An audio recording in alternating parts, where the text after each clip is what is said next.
নওগাঁর ঐতিহ্যবাহী ঘুঘুডাঙ্গার তালতলি।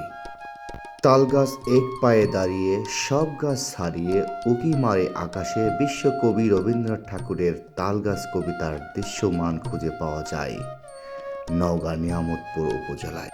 এ উপজেলার হাজিনগর ইউনিয়নের ঘুঘুডাঙ্গা শিবপুর সড়ক বা বর্তমানে তালতলি নামে পরিচিত পেয়েছে।